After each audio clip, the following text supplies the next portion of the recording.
Yes, and I want to present a landscape of how AI infrastructure is looking in 2022, especially after the Gen AI revolution which started late last year. So we have Gopan who comes from the hardware world, for instance, and we would want to understand generally how the hardware is shaped. We have Satyadarshi from CRED who will bring a product-centric focus to our conversation. And we have Mr. Parag Mehta, who is the CEO of Evolute, who bring a very different angle to the conversation, basically because of this area of biometrics. Right? Because that's an area which is growing very separately compared to the rest. Without further ado, I'd like actually Gopan to set the stage here. Right? Given that we are at a banking fintech conference, right, I'll make it like a two-part question, and maybe you can also explain to all of us how the AI infrastructure is growing, how you see the landscape looking like right now. And more importantly, are there skills in place, especially in this area, to accomplish what they want to do? I mean, everybody wants to do generative AI. Everybody possibly wants to call APIs related to ChatGPT or Gemini, but then they hit upon a roadblock thinking, okay, maybe there are data privileges or data security aspects that need to be taken into account. And then they start the journey into AI infrastructure. So, how is the banking fintech sector shaping up given all this kind of a background? And are they equipped for it? Or how do you see it shaping? Yeah, that's nice question. To start off a discussion on intersection, I think we will have company to that. See, basically, if you look at AI infrastructure, just before I come to banking or fintech as a specific domain, if you look at AI infrastructure, the primary thing is to parts both things. And I'll relate this to the infrastructure part also. Now, you need a huge amount of data, then you need quality data, which is able to data. Because basically, if you have a model, a Gen AI model, the kind of output which you get is based on the kind of quality data which you build into the model. It's flash in, flash out, quality data, and you get the right kind of output. So there are guardrails which you put on. Now, with the data comes the model, and you need to train a model. Basically, the size of the model, based on the parameters which you train the model. Now, let me take a few examples, because the size of the data and the model size which you define is what defines the infrastructure you have. I'll take a finance example itself. Have you heard Bloomberg GP? Most of you know the fintech space. It's a 50 million parameter model which is done. And they actually took the initial training, which is basically something called pre-training, was done on a base of around 500 plus GPUs. So when it comes to pre-training, those kind of activities on these kind of model sizes, you need hundreds of GPUs. Now, to scale the model to, let's say, trillions of parameters, you scale it thousands of GPUs. That's the way the infrastructure scales. Now, what I'm trying to relate to is when it comes to such a kind of infrastructure, there are a lot of things to change. Now, you're not talking about up to hundreds of thousands of dollars, you're talking about billions of dollars, tens of billions of dollars kind of investments actually. So, what defines here is the infrastructure is the kind of data which you have, the size of model which you define, and the kind of work which you want to do. Do you want to do fine tuning, which will be a very small activity, or do pre-training, which is a heavy activity, which is a large activity. So the first part of the training side, I'm talking about the AI.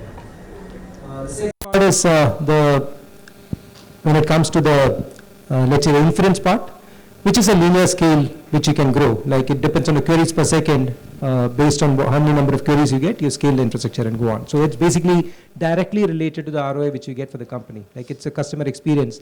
You're putting up a chatbot, based on the queries per second which you get, you can actually relate to the, the kind of infrastructure which you want to put down. Now, in India, we have seen, as we speak, I'm not talking about AI first companies, like custom companies which are based on AI. A lot of them have the skill set internally, have the infrastructure, they work with the cloud providers and so on and so forth. If you look at the classic banking and the FSI segment in the country, as we speak today, we're seeing a lot of companies, a lot of banks who are actually investing in AI infrastructure today. I could see at least around 6 or 7 of them who are actually going after putting together a whole infrastructure for AI. Now, where does this infrastructure reside? Because of the data sovereignty regulatory kind of guidelines which you've got, most of them are actually looking at infrastructure within the country. Now, infrastructure within the country could be on-premise within the company itself, or it could be a pay-by-use kind of model which is served by somebody else. Now, earlier India had the problem of infrastructure, especially AI infrastructure, and I hope you all relate to this one. AI infrastructure, I mean parallelized compute connected on a heavy interconnect. I mean high-speed interconnect, which is basically GPU compute, is what I mean. Earlier we had the problem of this infrastructure not being available in the country, but right now we see a good momentum and good build-up of AI infrastructure in India. So that's on the infrastructure side. The other point which you touched was skill set. Now, India is the back end of the world, right, in terms of developer. It has got the largest developer pool. If you look at Satya Nadella's statement, by 2027, India is supposed to be the largest downloader of GitHub, largest user of GitHub. Basically, that talks about the developer pool in the country. With that said, if you look at, there is a lot of AI developer community also in the country. Basically, the younger blood is what I would say, are really good in AI. That's the kind of pool which you see. Because AI as a technology is young in the country. So the kind of people who actually develop or adopt it will also be young. Now, with that said, even though we have the developed pool in the country, I would say if you look at, and a lot of them are building up, a lot of companies are building up, banks and insurance companies and so on, and fintech companies are building up skill pools. There is a skill gap too. I'll just relate this to another thing in the sense, if you look at from November 22 onwards, when ChatGPT launched, if you're all working in the AI world, you could relate to how many models came up over a period of 1.5 years, right? RAG, came up last year. RAG was not even there around 1.5, 2 years back, right? You had Llama 1, Llama 2, Llama 3, it just, going on and on and on. Like you've got, Mistral, then MOE, Mistral, right? Experts and size is growing, everything. So even if you actually have the skill pool, I would say retraining is a lot of, reskilling is definitely needed in this area to keep up with the pace at which it's actually evolving. NVIDIA per se, within the company, we were talking about having a bunch of SDKs, almost around 400 plus of them. So we used to say that it's very difficult for us to keep pace with the kind of offerings which NVIDIA has got. Right now it's 700 plus. So that's the way it's growing. I mean, it's growing in all directions. So, while I would say, skill is there in the country, I would say skill gap is there in the country. Reskilling and training is the only way you can actually keep up with the pace of evolution here or innovation here. Just a quick follow-up question, if you don't mind, right? How is the banking sector adopting it? How is the fintech sector adopting here? See, fintech, there are a lot of them who've actually, fintech, I would say some of them are AI first kind of companies which have got a large data scientist pool and AI developer within the company itself. Banking, I would say, was a bit lagging. I would say in the last 6 months to 8 months is when we see banking actually take off in a right way. I would say banking adoption of AI was a bit slow because of a lot of reasons like explainability, which is needed in banking. You can't just like that adopt AI and provide a solution. That's the reason why they are actually a bit slow. I would say things which are accelerating is RBI has launched something called a sandbox for AI, where you can actually come back and test your model with RBI sandbox for ethicality, responsibility, explainability, and so on. Those are things which will actually accelerate the adoption. A lot of them have started experimenting with AI. A lot of people are working on AI. The initial, I would say, use cases to work on is basically the customer experience, chatbots, voice bots, and so on. That's where they start. and then go to the back end for a lot of, because that's where you see immediate ROI. And banking, ROI is very, very critical. You're working with numbers, the MD, the first question is asked is, how much can I save? So this is where the biggest impact is. If you can actually do better customer experience, better customer retention, that's what will give the bang for the buck. So that's where it started. A lot of things are actually putting up in place. The back end, I would say, summarization, legal departments, personalization of data, risk analysis, fraud analysis. If you look at banking, if you go back and we did a survey, and the banking industry came back and said the first use case which they wanted to actually touch upon was fraud. So where AI can play a big role. So there are a lot of these use cases which are actually in momentum right now. I would say, in my view, in India over the next 1 to 3 years, the biggest segment which will adopt generative AI will be FSI, financial services. Could be insurance, could be, insurance, a classic use case which was taken up yesterday was like a car going for an insurance. Me myself can take let's say my camera, go around the car and take a picture or the video of the car. At the back end, the insurance company could do a complete analysis of whether there's a dent in the car, a scratch in the car, whatever it is. It avoids a person completely. Gives me a insurance, in no time. So FSI will be the biggest adopter, is my view, and that's what we're seeing in the market also today. Yeah, I think that's a fantastic application. No, appreciate it. Just wanted to lay out an anecdote for the audience here. I think I heard a very interesting quote by Elon Musk recently. And this is on the high end of things. I mean, of course, we are discussing all aspects, high end, moderate, infrastructure, even edge AI, for instance. But on the high end of things where they're dealing with, let's say, 50,000 GPUs, right? He said it presents a very unique problem statement in terms of not just managing the GPUs, managing distributed training, managing parallel training, parallel infra, continuous inference and so on. But he also talks about managing electricals, right? So if all the 50,000 GPUs are going up in tandem, they're drawing power at the same time at that meaning, and then they go down in tandem. So you can imagine the sine wave that you're doing just on the power grid itself. And to go a little bit beyond that, there are some of these hyperscalers who are doing massive foundation models, frontier models.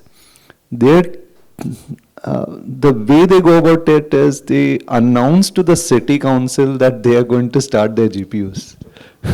So which means they are going to do a massive power draw. And this is a city-wide power draw that they are doing. So you can imagine that 2 cities are being announced that we are going to run our foundation models. And there will be some power fluctuation in your city. So that's the scale that we are operating at the high end of things, right?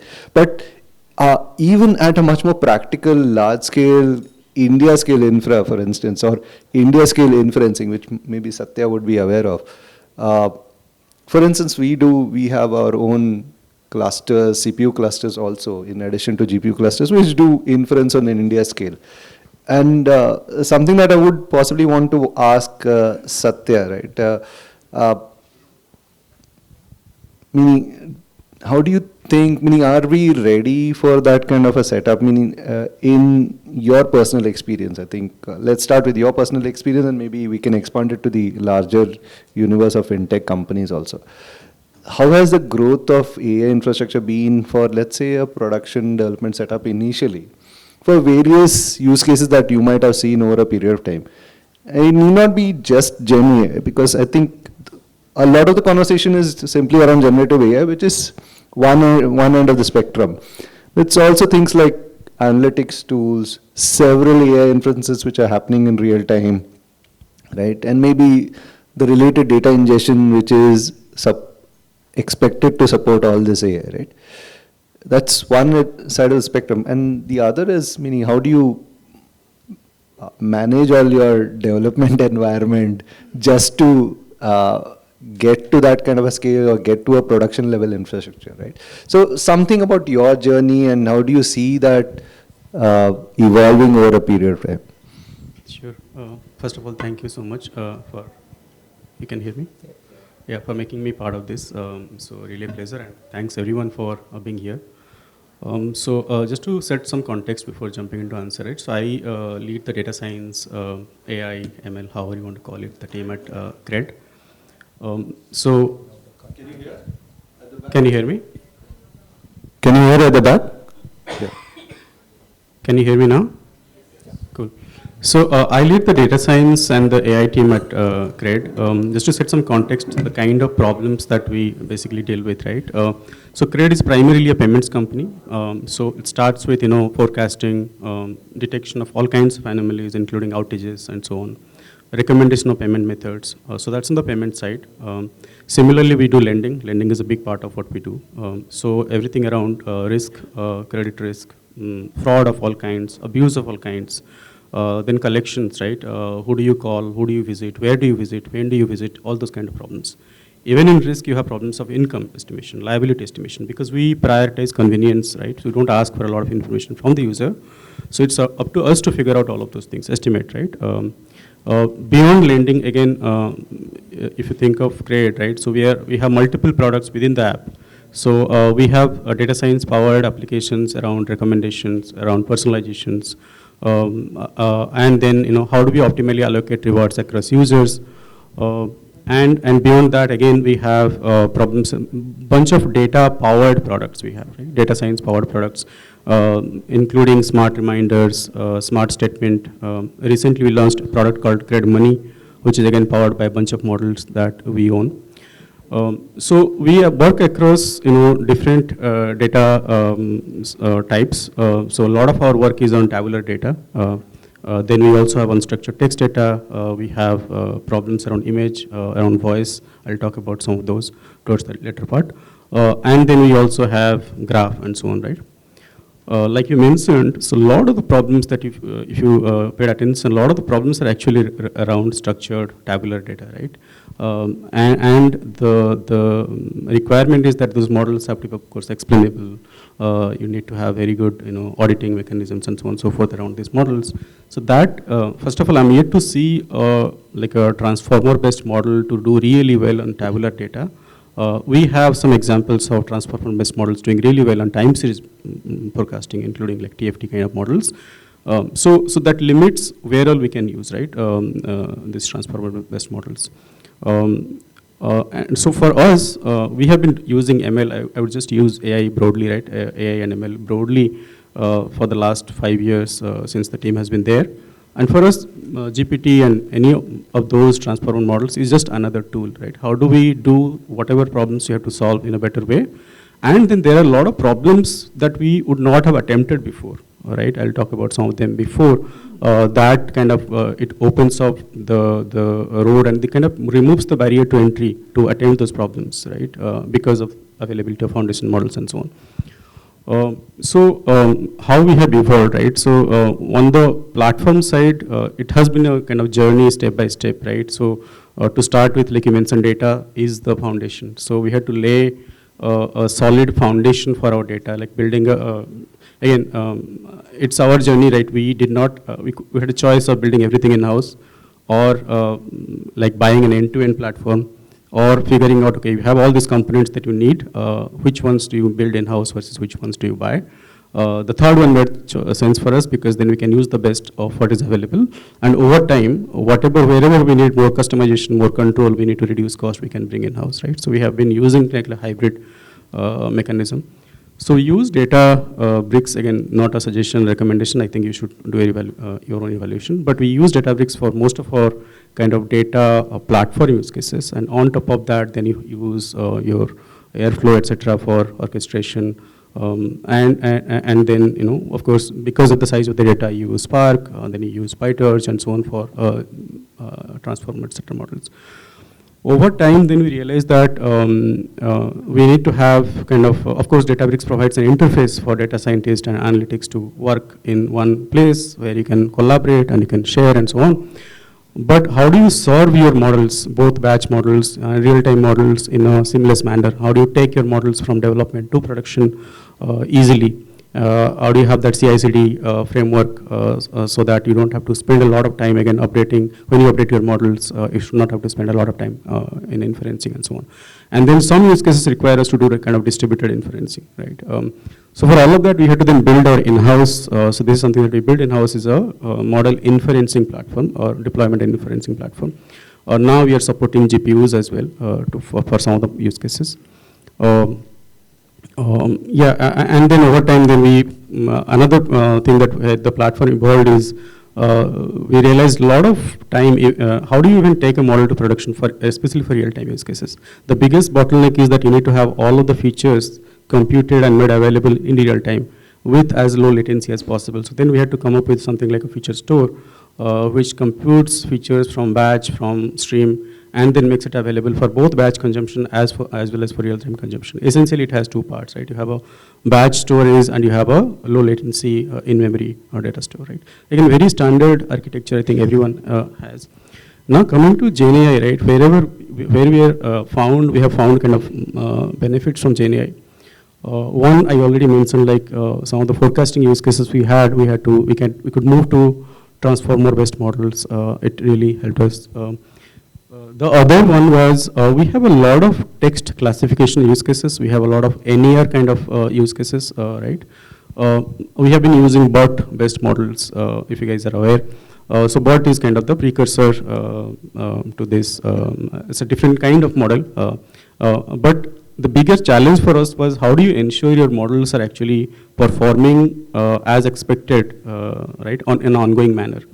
So we were able to figure out like some frameworks using the more powerful models to get ground truth for us, right? And so for us, GPT-4 and etc. are working as kind of model evaluators and annotators, and rather than, we are using them to inference, because inferencing will be too costly using them. So that's one, second one. The third one is where we have been able to use kind of GenAI models to build applications primarily on the operations side. So we started by building one application just to summarize all of the calls that our customer service has with customers, be it chat, email, and then later voice, right? It supports all kinds of Indian languages. Again, we didn't have to fine tune any model. So our approach has been that anyway, even if you use like a API, there's a lot of things you still have to build around it. It's not just you're using the API and that's it.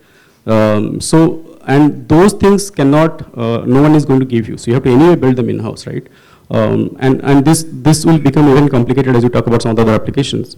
For example, you have to do pre-processing, you have to do post-processing, you have to do masking of PII data, you have to ensure that if you are using some sort of bot or whatever, is not giving you answers outside the domain. And then some of the conversational bot I'll talk about, where you have to also ensure that you are using all of the deeper context about the customer, the policies that you have, really well. You're also integrating with, for example, some of the APIs that you have, right, which gives you data or lets you take actions. So because we had to build all of this, we could not use anything else. Our priority was, can we use the existing APIs, and the API cost is also going down over time drastically, and build all of this, and then over time, if there is a need, we move to in-house models, right?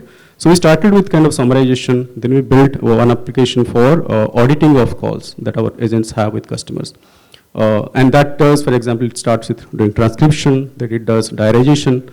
For both of them, again, we had to fine tune these models because they did not work in our context, right? Transcription has issues, diarization has issues because multiple people could be talking at the same time, sentences could be getting interrupted and so on. So we had to build those in-house. Essentially, that application audits all of the calls that our agents have with customers, gives a score to the call, gives a score to the agent, highlights some of the insights that we anyway would not have had if we had not listened to those calls, right? Then we are right now kind of dogfooding one co-pilot application for our customer service agents. Again, it requires very deep context about the customer, their current state, their previous interactions. What does our policy let you do in a particular instance? And then it requires access to all of the information that different APIs give you about the customer, so on. So it's not a simple RAG. You have to use agents, and so we have been kind of using agentic framework to be able to achieve that. In terms of infra, right, so we have been using primarily cloud. Again, we are not there where we are taking care of the infra part ourselves, because we felt it is best use of our time to take care of the application, because that's where we bring the most value. And for now, let's just use cloud as for scaling our infrastructure. Maybe over time, when we are at that scale, we will think about should we have our own infra. But as of now, it seems to me that this is probably not the right use of our expertise, and we probably don't have that expertise. We're not at that level, for example, the example you were talking about, where we need to have our own foundation model. I don't see any use case for that. So we have use cases around RAG, then agentic RAG, and then there are some use cases where you do fine tuning, right? So I think this is how probably it has evolved. Did I miss anything? No, I think very interesting set of applications. I have got several questions. But the first among those is, let's take into account your, let's say, developer experience and production experience. I'll come to the volumes and the data security aspect later, possibly, maybe in the following round. But how does a developer experience look like? For cloud, I think we can envisage it be fairly straightforward. You have applications that sit, or maybe your either your Colab style applications or Jupyter Python notebooks, for instance, which sit on the cloud, and then you're offering them. Our experience has been, since data is sacrosanct, we had to build an entire AI plus data platform ourselves, which resembles the likes of Vertex.ai, just to ensure that we are doing training which is closer to the data as opposed to somewhere else where data can get compromised, right? And I'm sure you're on that journey in some fashion, right? Yeah, I think maybe in future. Right now, like I said, again, we are in a state where things move very fast.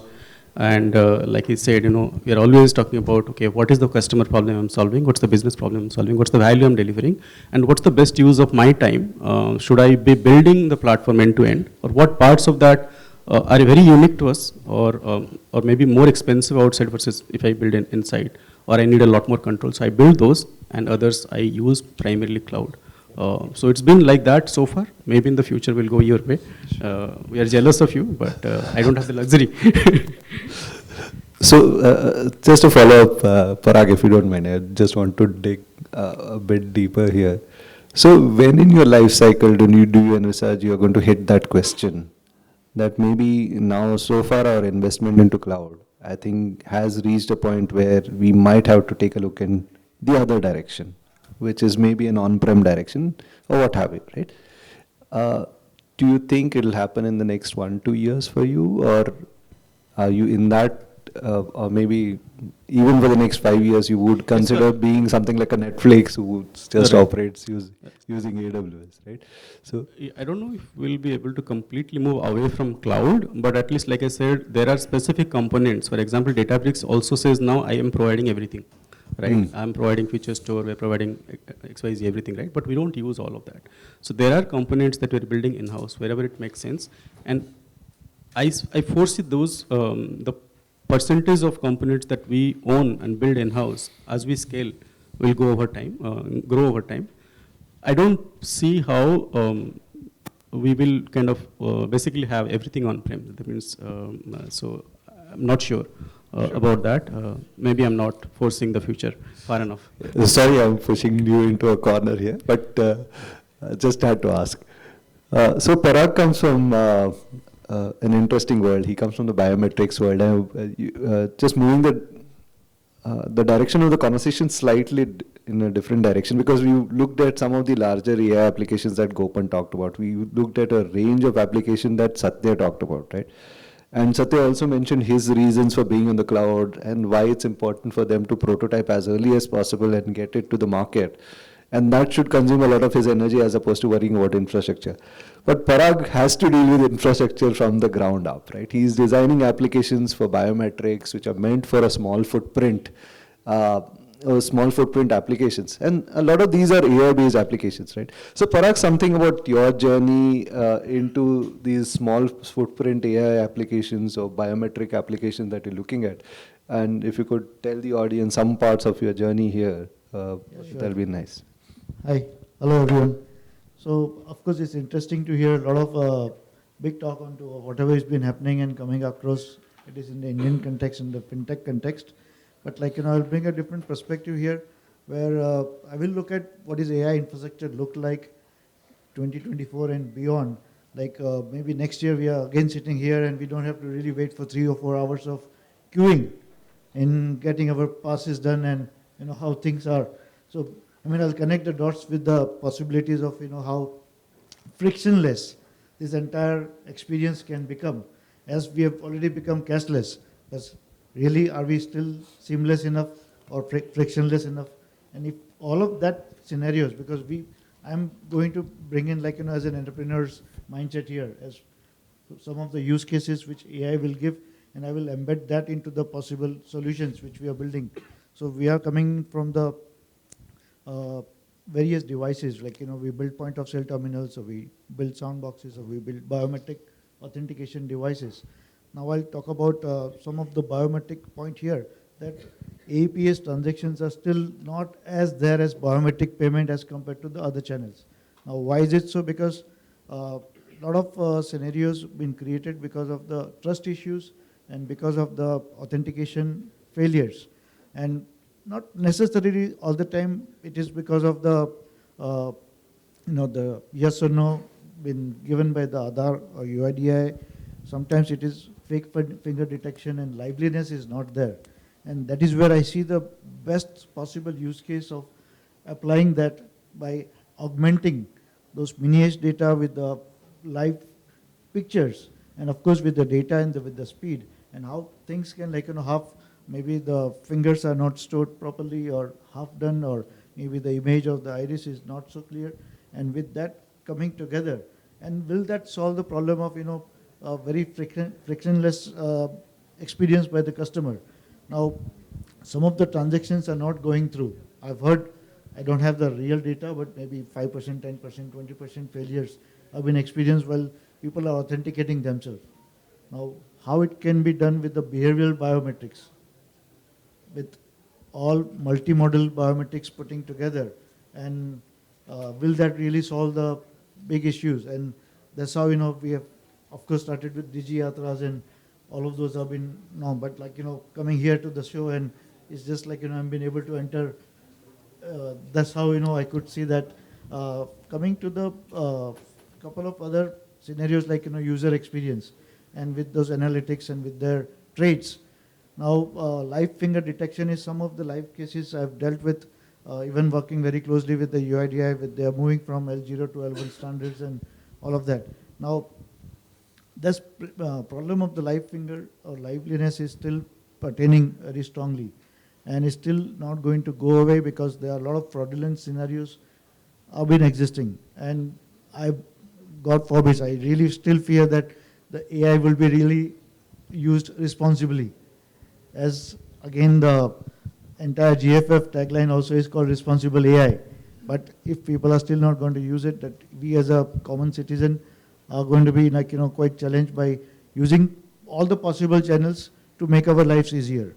Now, when I talk about those liveliness, that going to capture possibly the age, the haircut, and the facial things together, and going forward, how it can further integrate not only the biometric channels, but also the payment channels and some of the other possible behaviors it can put together, and still give me the very fastest way and access to deliver something which the devices have been meant for. So that's what I would like to express here in a different perspective here. Please don't mind, because I don't come from that sort of a very different background here, but I'm going to bring the ground experience here.